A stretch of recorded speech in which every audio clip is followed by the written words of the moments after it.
Hi everyone. This video is kind of a fill-in because we don't have trial until tomorrow.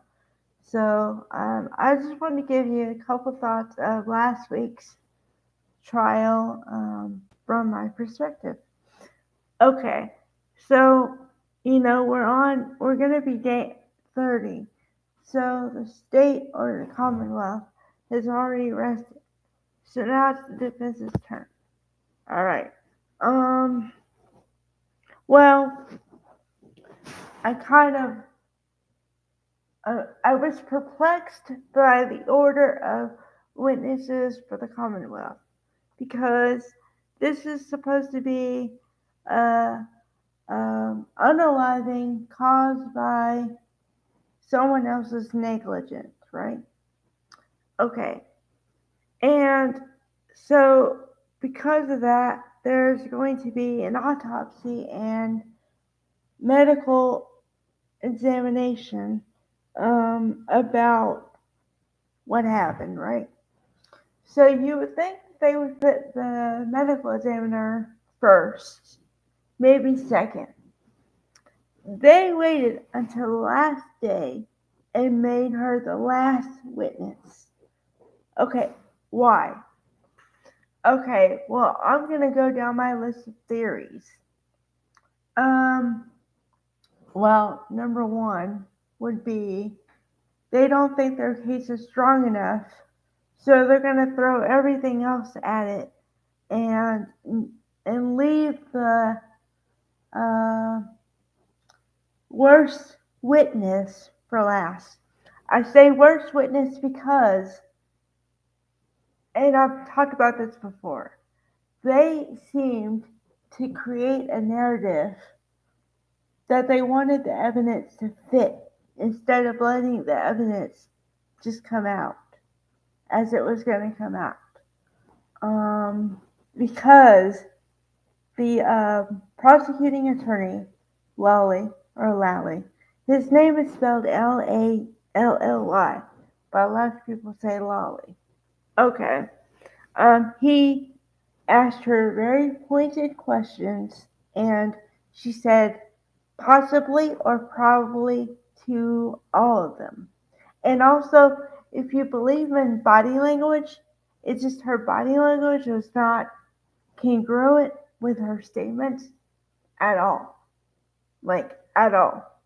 Um, you can go back to day 29 and see what I'm talking about. When he says, are the marks consistent with somebody getting ran over, a pedestrian getting ran over? She says, I don't know, possibly. And just her whole body language is telling you no without saying no. So yeah, there's that. And then also, for the defense, which it turned out to be good, it turned out that their witnesses, well, I would say most of the prosecution witnesses across the board helped the defendant's case more than the Commonwealth's case. Okay? But when they had the defense witnesses coming up, they were more for defendant and they did not help the prosecution at all. There was this guy, the plow driver. His name, everyone calls him Lucky Laughrin.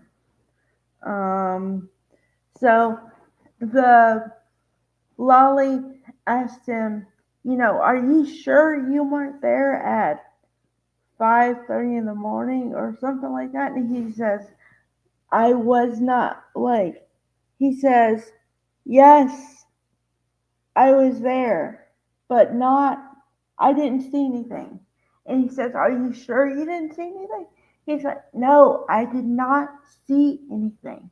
He's very affirmative in his answers, and he would not sway no matter what he said.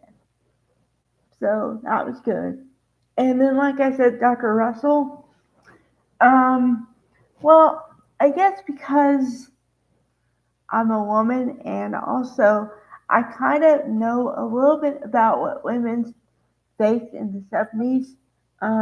So I felt bad for her because, okay, for all the women out there, just imagine being born in a time when, because of your gender, you have to prove yourself even more than your counterpart. Okay? Just have that in your mind. And then have in your mind that even today in 2024, so at least 50 years later, say I'm going from 74 to 24. Okay, so 50 years. 50 years later, and this woman still has opposition from a man who doesn't like what he's telling him because it doesn't fit his case. Okay? And the way he is so aggressive and argumentative is not a good look. Even if I was a layperson juror coming in later and I didn't know all the facts of the case, just seeing how he treated that one witness and most witnesses, by the way, it would automatically turn me off, just automatically. There was that, and then um, just I don't know. If I was a lawyer, I just wouldn't run my case the way he ran his. I would tell. Well, I'm sure I've said this before. Okay, but I would try to tell a story with my witnesses and evidence. I tell a story because it makes it more plausible for anybody coming in off the street. And also, you're kind of insulting people's intelligence if you think we can't figure something out. If the pieces don't match up or the facts don't fit, you know what I mean? And I'm very opposed to that. So yeah, and I'm not saying that I try not to be on one side or the other side, but like I said, I know I'm biased on this case because I happened to hear a couple things before the case even started that sounded a little screwy. So that's where my brain was from the get go. And it just hasn't changed, no matter what they put up there. Now, if Monday, tomorrow, the defense comes up with some witness that says something completely opposite of everything I've known, I might change my mind. Or I might at least have a thought of maybe, you know, something else. But not so far. All right. Bye, guys.